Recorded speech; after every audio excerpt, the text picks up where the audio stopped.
ఒక్క బ్యాగ్ కూడా మేము ముట్టుకోం తల్లి. We just want to show అంటే ఇంత స్టాక్స్ ఉన్నాయి. ఈ స్టాక్స్ అన్ని కూడా వేరే ఎక్కడెక్కడికో వెళ్తున్నాయి.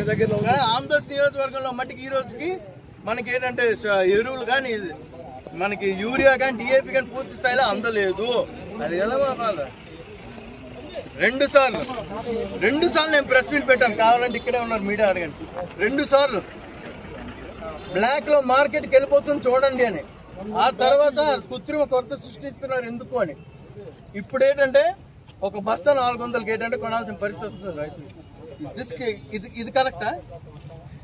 ఇది కరెక్టా? బ్లాక్ లో ఒక్కొక్క బస్తా 400 కొనుక్కోవాల్సిన పరిస్థితి వచ్చింది రైతుకి. ఇది కరెక్టా? కాదు కదా, ఇది కరెక్ట్ కాదు కదా. మీరు రండమ్మా నాతో పాటు. కాకపోతే మీరు అందరూ నేను ఇక్కడ ఉన్నా ఆ స్టాక్స్ చూపిస్తాను. మీరు రండి కాకపోతే నాతో పాటు. I'm not denying you, me duty మీద మా డ్యూటీ. కాకపోతే ఈ ఒక్క ఇష్యూ ఏంటంటే నేనేం చెప్తా అంటే అక్కడ ఉండేటువంటి బస్తాలన్నీ కూడా ఎక్కడికో వెళ్ళిపోతున్నాయి. అక్కడ చూపించి ఈ మీడియా వాళ్ళు ఉంటారు కదా, 4 మాటలు ఇది పరిస్థితి అయ్యా ఇక్కడ మన ఆంధ్రప్రదేశ్ పరిస్థితి ఇది, రైతులకు అందట్లేదు కానీ ఇక్కడి నుంచే చాలా చోట్లకి వెళ్ళిపోతుందన్న మా బాధ, ఆవేదన.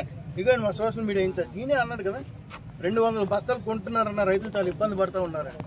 400 రూపాయలు అది కూడా బ్లాక్ లోనే. ఇప్పుడు చెప్పండి అన్న, అందరూ రైతు బిడ్డలమే. We all are farmer sons only.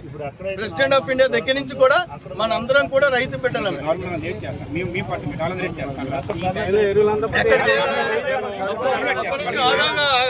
అది బ్లాక్ మార్కెట్, అది ప్రైవేట్ కూడా ఉన్నది. అక్కడికి మేము ధర్నా చేస్తామా? మీరు ప్రైవేట్ కూడా తరలించండి దగ్గరుండి. కాదమ్మా కాదు, ఇది జరుగుతూ ఉంది. ప్రైవేట్ గొడవల దగ్గర నుంచి మంచి కొనుక్కున్నాడు. I can prove this also. మీరు ప్రూవ్ చేయగలరా?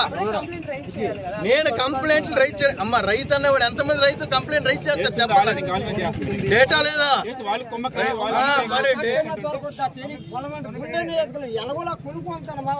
రైట్ మార్కెట్ నేను ఎలాగో కొనుక్కుంటాను 450 మరి ఇంకా వదులుకోమనరా.